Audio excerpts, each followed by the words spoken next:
Can we build our way out of an economic collapse? Let's have a look. Hello everyone, Florian.heise here, and welcome to another episode of HeiseSays. Still working through my morning stein of coffee when I thought we'd look through this opinion piece from the ABC News, asking the question of if we can build our way out of the, well, they're calling it economic slump. I'd call it an economic collapse. And they want to make public housing the priority. Well, let's have a look at this. Because public housing, it sounds good. It sounds good. But I'm skeptical of certain aspects of it. And we'll discuss that as we go through this article. Now, I know there are a lot of people in the building game who watch this channel. A lot of people who are working on housing who would relish the thought of more government spending being pushed into there. But you have to remember, everyone, we're already in the middle of a property bubble where housing is just quite inflated compared to the costs of, well, wages that people get and the cost actually of building some of these things. So let's have a look at it, guys. So can Australia build its way out of the pandemic economic slump with public housing the priority? With Australia's remarkable success to date in limiting the health crisis caused by the pandemic, attention is turning to what a recovery from economic impact of the virus might look like. One strong push is for a significant investment in social housing to help stimulate the economy. Now, construction is a huge part of our economy, everyone. It is a big player. But think about these houses. Think about these houses. Some of these speckies, these spec houses, and I know public housing try to avoid this, but some of the majority of the building materials are all imported products, all manufactured from overseas, because it's simply cheaper. So this was an important part of Australia's successful response to the global financial crisis. Though the intervention was short-lived, if we want to look for guidance in the role that housing might play in rebuilding, then we do better than to turn to the more sustained response after World War II. Okay, so if we look at the GFC, people are arguing that the government intervention saved us from that recession. Did it, or did it offset the damage that we're going to occur? Did it continue the bubble in property? A big portion of the wealth of our civilization is pushed into property. We're taxed to the hilt, so people are using it as a method to minimize their taxation. And I'd argue that we got a bit lucky because Australia's over-dependence on China, which helped push up our economy during the GFC, put off a recession. That's not mentioned in any of these ABC articles, is it? Aware that their industry is about to stall, Master Builders Australia and the construction union CFMEU have put aside their usual differences to jointly call for the government to spend $10 billion building 30,000 new buildings, new dwellings, $10 billion. Housing advocates like National Shelter, Homelessness Australia, and the Community Housing Industry Association want the government to build the same number of homes and repair thousands more, and reckon this can be achieved for less than $8 billion. Now, you have to remember, when they're talking these figures, this is taxes that we all need to pay. I would argue if you want housing to be cheaper, you need to make them cheaper. You need to reduce the size. You need to allow people to build smaller houses. You need to reduce the regulations and requirements on houses. How about we ditch a lot of the energy efficiency requirements on houses? All of the modeling and analysis that's done, and all the insulation and requirements that people are put in that you don't really need in a house. Sure, they provide benefits, but the payback time is 50 years. If that. If you don't have an air conditioner, the payback time, I don't even want to imagine what it is. People can choose, people can have freedom. But, we need more regulation, more red tape. The Victorian government has already committed $500 million to social housing as part of its recovery efforts, though most of the funds will go into upgrading rather than new buildings. The fact that the Victorian initiative has been labelled the state's biggest spend on social housing since the GFC tells us something. Social housing seems to get priority when spending is needed to stimulate the economy and generate jobs. When property prices are strong, there is little commitment to address the shortage of affordable housing. Yet a stable home is the foundation of a good life and a good society. Without a fair and efficient housing system, health, education, and productivity all suffer. Here's the thing, guys, though. Social housing isn't going to be... Well, it depends. It's not going to affect affordable housing. It's creating an entirely different class that has access to this pool of housing. And then eventually, well, they flip it over to commercial housing, you'd hope, where people have the freedom to do it, but they're not really entering the market, are they? It's a funny little thing. And I don't think it's going to address the housing affordability issue. It's not going to address the other issues that we have there.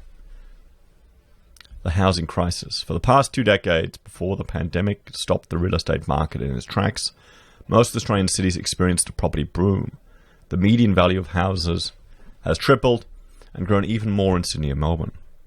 The rocketing real estate prices had a number of damaging effects. Firstly, it created a mountain of household debt as people took out larger mortgages to buy homes and to invest.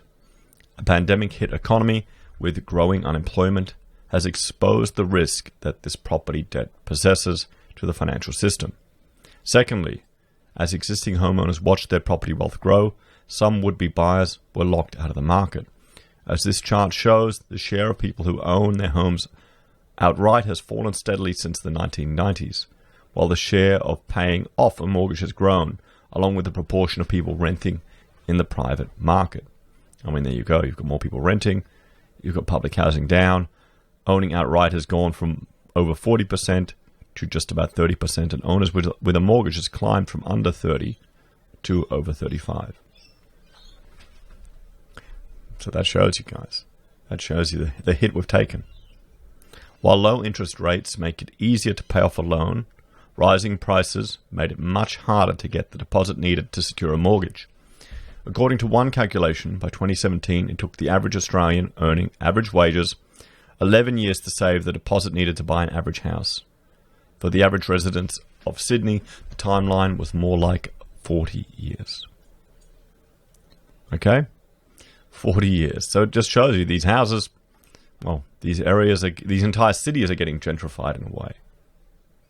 For many young people seeking to get a foot into the property door, a secure job was not enough. They also needed wealthy parents who would act as the family bank. Home ownership started to resemble a feudal privilege, something that was only available to those whose families were already members of the property-owning aristocracy. And this had further repercussions because people who couldn't get into the market were now competing with lower-income earners for the same scarce supply of affordable rentals. Well, that's kind of irrelevant now because there's going to be a huge rush of Airbnb and other properties on the rental market. There's going to be student accommodation that enters the rental market. Because rents are down now, guys.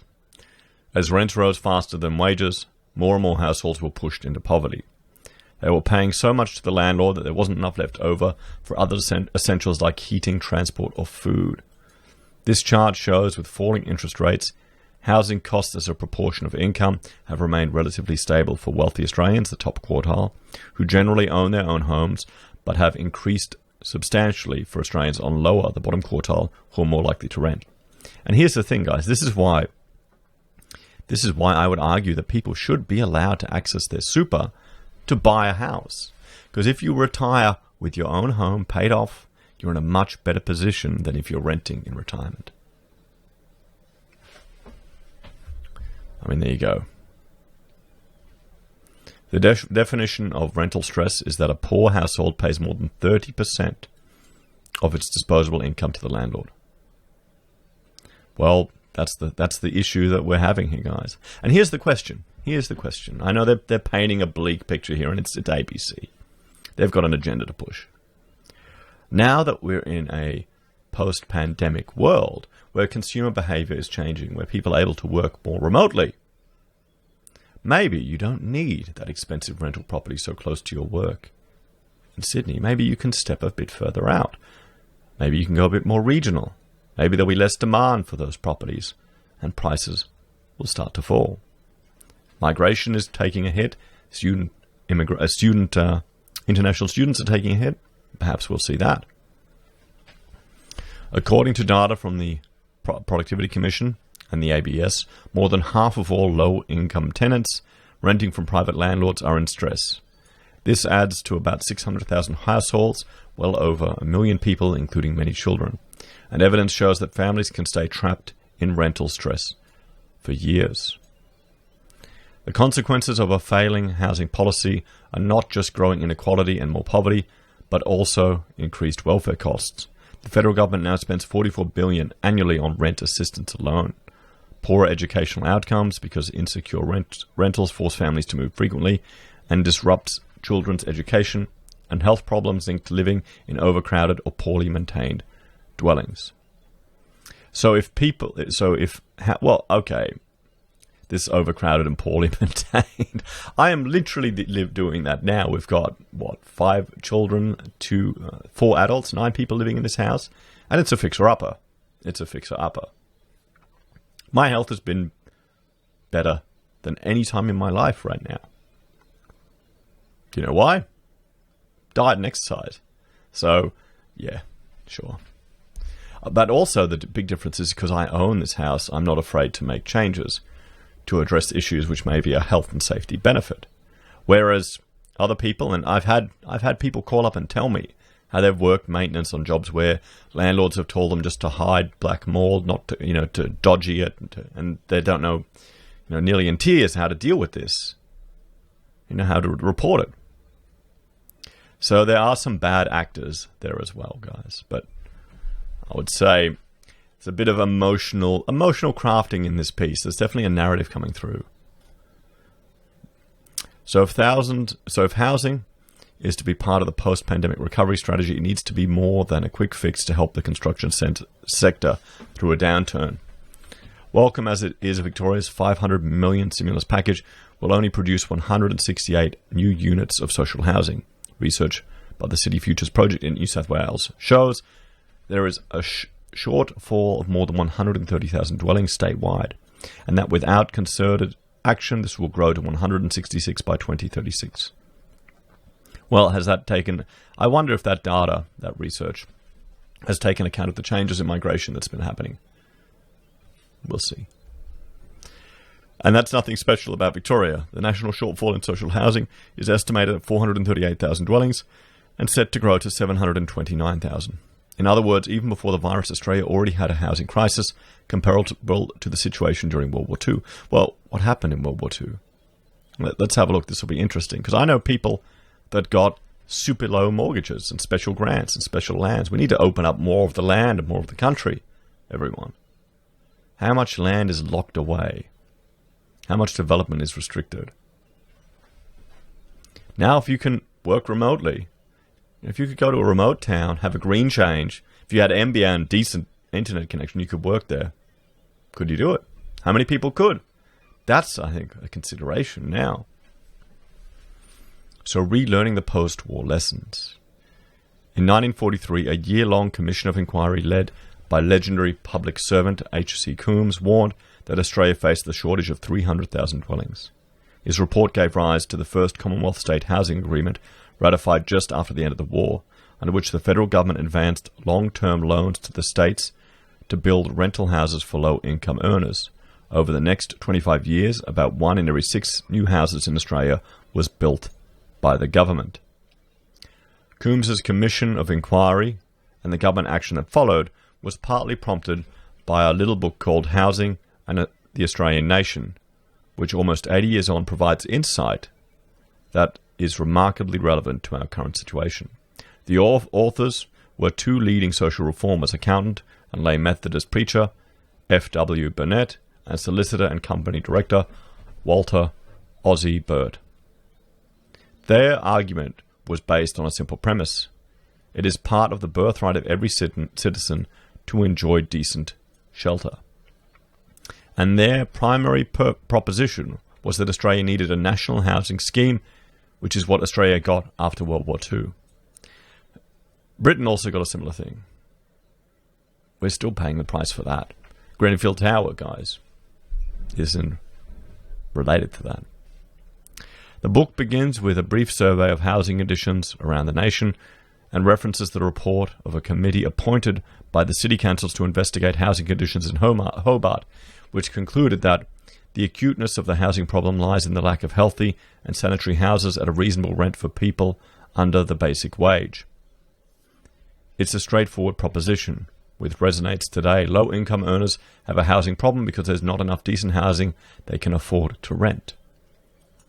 And here's the thing. Here's where people will put the argument that we need negative gearing to keep renting low. But there's a counter-argument to that.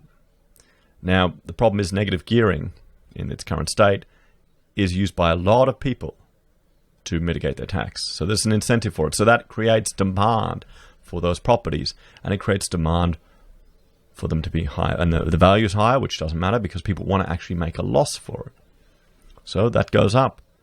And rent goes up as well as the prices of the properties go up.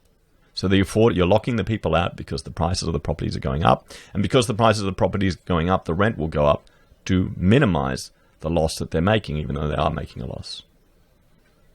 If we didn't have that, then demand for those properties wouldn't be as high. People would invest in other methods to reduce their taxable income. Tell me where I'm wrong there, guys. And then if demand wasn't high, more people could afford to actually buy them instead of renting them. The Hobart Committee pointed out that the greatest benefit of improving housing conditions would go to children, and argued that unless housing is addressed, the benefits of free education and free medical services are seriously retarded. And yes, I mean, that's right, housing does make a big impact. In other words, then, as now a lack of decent affordable rental accommodation undermines or overburdens other aspects of our social system, like universal access to education and healthcare. The authors argued that providing decent accommodation for those on the lowest income was a national question that requires a solution which cannot be regarded as a business proposition, but rather as one one that is just as necessary as free education and free medical services. Again, it seems the insights of 42 are relevant 78 years later. We have a political and social consensus in Australia that universal education and universal healthcare are essential goods. There is near unanimous agreement that the state has a responsibility to ensure all citizens enjoy an acceptable standard of education and healthcare regardless of income. We do not think the same way about housing, yet housing, like healthcare and education, are like the three legs of a stool. All are necessary to create the solid basis for a good life. If people are not adequately housed, then other essential goods like education and health cannot be assured either. If people are not adequately housed, their potential will be truncated. They cannot flourish as human beings. Everyone knows there is a housing shortage, Barnett and Burt wrote in 42. We can make that statement today with the qualification that everyone knows there is an affordable housing shortage. From this, the authors say that two things are obvious. One, that private enterprise has been unable to overtake the housing shortage. And two, if people are so poor they cannot give private enterprise the financial inducement necessary to build, then the government must come to the financial aid of the people, and in larger measure than ever before imagined. Or the state needs to see why they are taking away from people, even the poorest citizens of our civilization, guys. Think about that. Think about how much every poor person spends on all these taxes that are chipping away at it. So they're taking you from one hand, and then they're giving you a house on the other. Or they're giving you a reduced house, locking you in a huge mortgage. There's never any mention of that, is there? The same conclusion can be drawn today. Business is unlikely to solve the current shortage of affordable housing because people on the lowest income can't afford to pay rents that generate sufficient profit to give the private sector the incentive to build. Well, there's no mention of the regulation in housing. What about, I mean, I'm not a fan of tiny homes. I think they're glorified caravans, which is fine. But some people may want to use that. I'd see that as a starter home that you build off on. Try getting that on a block of land in any city in Brisbane or any council in the country. No, they want you to build something big and posh with lots of area. Look at the size of houses they were building in 42 compared to now as well. If you look at some of the social housing that some of these people are getting, it's pretty swish, guys. So what we need, large-scale programs to build social housing aren't a short-term fix to help the economy recover from the pandemic. They're a long-term investment in a prosperous and fair society. It will take a lot of money, but unless we invest in social housing, we're going to spend a lot of money anyway. We're just going to spend it differently, less effectively, as we condemn a proportion of the population to a housing insecurity and rental stress. It could cost in terms of increased welfare payments or visits to emergency departments, on police and ambulance call-outs, on putting people through courts and locking them up in jail. We may suffer from lower productivity and lost tax revenue long into the future. According to economist Sol Eslake, in the post-war decades, public sector agencies built more than 15,000 dwellings a year. Today, fewer than 4,000 are constructed annually, which is barely enough to replace the number demolished or sold. In the past, large state housing authorities were responsible for construction and maintenance. Today, the same outcomes could be achieved by expanding the not-for-profit community housing sector. We don't need to return to the same post-war model of social housing, but we would benefit from the same level of post-war ambition. And this is Peter Mears, is leading moderator at the Karl Lahner Center for Ethical Leadership and author of No Place Like Home, Repairing Australia's Housing Crisis. His series, Housing the Australian Nation, would be broadcast on Earshot on ABC Radio from Saturday, May 30, wherever you get your podcasts. So that may be interesting to read. So what do you think about this, guys? What do you think about this take? Pushes for more social housing, more government intervention. I would argue, why don't we look at ways that we can make it easier for businesses to get in there? Well, here's the thing. Here's why I think my suggestions will never come to pass. Very simply, because councils want to keep the land values of property at a certain level to ensure they can extract the maximum rates out of us all. And then when, they get rid of stamp duty to save us on that and introduce a land tax, they want to keep them high. Even with all the property prices decreasing, land taxes are high.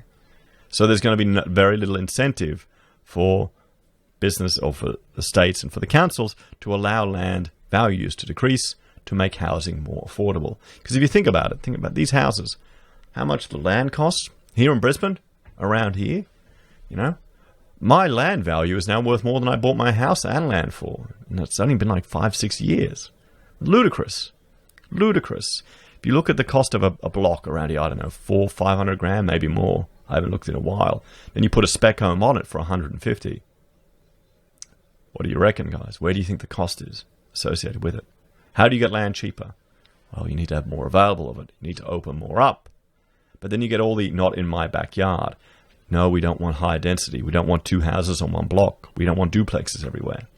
You've got a lot of rules and regulations which are hampering this. You've got people who are trying to get affordable housing by putting a tiny house on the back of a yard and renting half a block.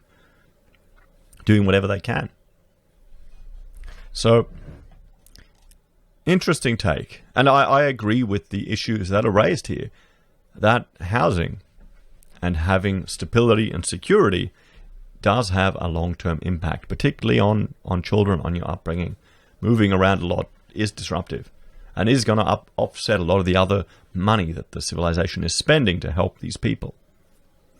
But I'd suggest that rather than just doing more and more of the same old, we need to take a bigger picture and look at different ways we can address it. We need another part on the dialogue. We need to look at making housing cheaper. We need to look at one thing that really annoys me. Is I remember as a student I was working on a house for a dentist. And this guy had so much gym equipment and his butler's pantry was bigger than the apartment I was living in. And paying all this money to build all this house just to store crap. The number of people that pay thousands of dollars per square meter building house to store like cheap IKEA rubbish, it's ludicrous. We need to get back to starter houses, cheaper starter houses that you can build, really scale back. I'll link to the video I did on that. One of the first ones I ever did, just really and looking at putting mining donglers and using that to build a house off. We'll see, guys. What do you think? Please let me know your thoughts, opinions, and your takes on this. Do you think it's a good idea? Are you in the housing industry and would you love to see the government spending more? Are you trying to get into the market, or you're locked out? Is rent a big part of your living and you just can't afford? Well, there's the other thing. If you want to get out of expensive rent, you need to save up a deposit. You need to get all of this to actually get out of this. In some ways, you can be trapped in this situation. It's a tough one, guys. As always, let me know your thoughts and opinions in the comments below. Please like, share, and subscribe to the channel. If you're a fan and you'd like to support the content I produce, there are a few ways you can. You can join us on YouTube or Patreon. You can support us via our affiliate links at Amazon or eBay or Independent Reserve and Kucoin. You can buy a merch from HeiseSays, use Gold Pass from the Perth Mint, or support us via PayPal. Take care, everyone. I'll see you next time.